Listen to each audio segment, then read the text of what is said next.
আচ্ছা গঙ্গার টিকিটের ব্যবস্থা আমি করছি। গুড মর্নিং মিস্টার বসে। হ্যাঁ good morning good morning. Morning Asha. জামার উপরে পড়ে ছিল যে জামা তখন আপনি বলেছিলেন কফি খাবেন। চুপ কর আপনার কফি। বাহ ফাইন। বহু জায়গায় তো কফি খাওয়া হয়, কিন্তু আশার হাতে কফি জবাব নেই।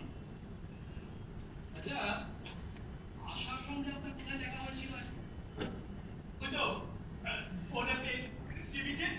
ওরাতে সি বিচে। কেন আশাকে লুকিয়েছিল কেন? বাবা আপনার মিসেসকে খুঁজতে।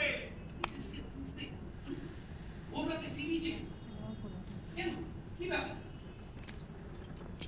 কেন গিয়েছিল? আমি কিছু বুঝতে পারছি না ডক্টর পাটিল। তাহলে আমাকে যে আশা বললো যে দিবা পাড়ে ঘুমোচ্ছে। ও তাই বলেছে উনি। তাহলে হয়তো তারপরে ফিরে চলতে এসেছে। চারজনে ফিরে চলে এসে, ফিরে এসে। নিশ্চয়ই ক্লান্ত হয়ে ঘুমিয়ে পড়েছে। ফিরে এসে মানে কখন গিয়েছিল? কোথায় গিয়েছিল? আর কেনই বা গিয়েছিল? আমি বুঝতে পারছি না ডক্টর পাটিল। দীপাকে রাতে যে ওষুধটা দেওয়া হয় তাতে তো গভীর ঘুমে আচ্ছন্ন থাকার কথা। আচ্ছা মিস্টার রাকেশ, আপনি বলুন তো আপনার স্ত্রীকে, আপনার কেন মনে হচ্ছে যে আপনার স্ত্রীকে শেকল পুড়িয়ে বেঁধে রাখলে সমস্ত সমস্যার সমাধান হয়ে যাবে? দেখুন দীপার প্রায় 6 মাস ধরে ট্রিটমেন্ট চলছে, তাতে আমি তো কোনো আশার আলোই দেখছি না। দেখুন আমি কিন্তু আপনার স্ত্রীকে অবজার্ভ করছি মাত্র 1 বছর, আর তাকে আমার যা মনে হয়েছে আগে যারা ট্রিটমেন্ট করেছিলেন তাদের মেথডই করছে।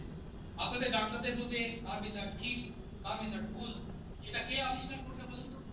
না না আমার পক্ষে আর এখানে বেশি দিন বসে থাকা সম্ভব না। তাছাড়া আপনার তো মুম্বাইতে ডিসপেন্সারি আছে, পেশেন্ট আছে, আপনি বা এখানে কতদিন বসে থাকবেন বলুন? আমার কথা থাক মিস্টার রাকেশ, তার আগে আপনি বলুন তো দীপা দেবী যদি এই জায়গাটা ভালো লেগে গিয়ে থাকে তাহলে কি আপনি তাকে জোর করে নিয়ে যাবেন?